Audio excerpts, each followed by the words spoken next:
Welcome to The Explainer. Today, we're diving into the really sophisticated and, let's be honest, kind of terrifying new world of online scams. The game has totally changed, and figuring out the new rules, well, that's more critical than ever. So let me just start by asking you a question. How confident are you really that you could spot a scam? A phishing email or one of those fake texts? I'm guessing you feel pretty confident. Most of us do. And you'd be in good company. A recent F-Secure report found that a whopping 69% of us believe we can easily recognize an online scam when we see one. We think we know all the classic red flags, right? The bad grammar, the weird links. But, and this is a huge but, here's the twist. Of that exact same group of super confident people, an incredible 43% still got successfully scammed in the last year. That's not just a little overlap, that's a massive contradiction. This right here is what experts are calling the confidence gap. And you better believe it's become the scammer's absolute greatest weapon. Our own belief that we're too smart to get fooled is the very thing that's making us so vulnerable. Now, what's really fascinating is how this data just completely flips the old stereotype on its head. The idea that only older folks fall for this stuff? Not true. In fact, digitally native young adults, we're talking the 18 to 34 crowd, are more than twice as likely to be victimized. Being good with tech doesn't mean you're immune. So what's going on here? Why are our defenses failing so badly? It's because modern scams have totally evolved. They're not about hacking your computer anymore. They're about hacking you. It's a massive shift from technical tricks to really sophisticated psychological manipulation. Just take the story of Tracy Hall. She was defrauded out of her entire life savings by one of Australia's most infamous con men. Now, she wasn't tricked by some silly pop-up ad. She was carefully groomed over months by a man she thought she loved and trusted. Her experience, as horrible as it was, perfectly lays out the modern scammer's playbook.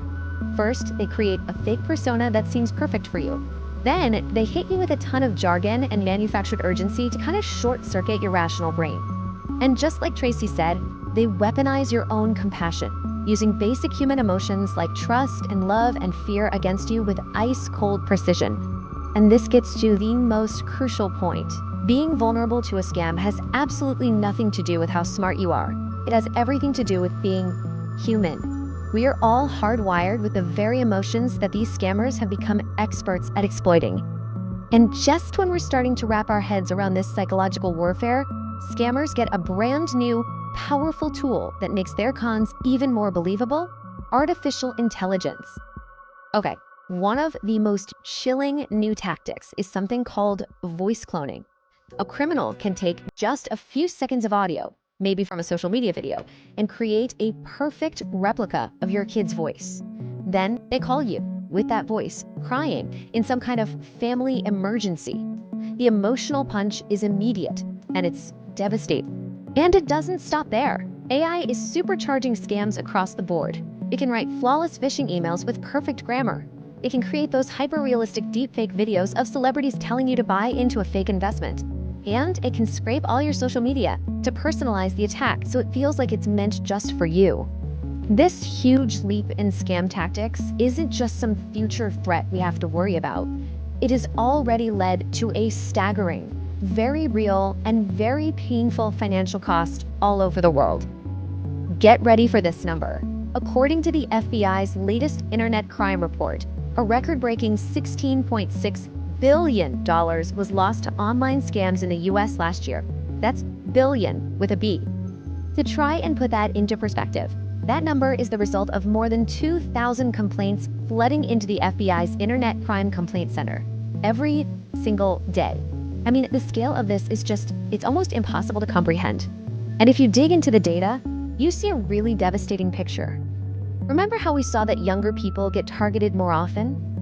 Well, it's older adults who are suffering the most catastrophic financial losses. We're talking nearly $5 billion for folks over 60.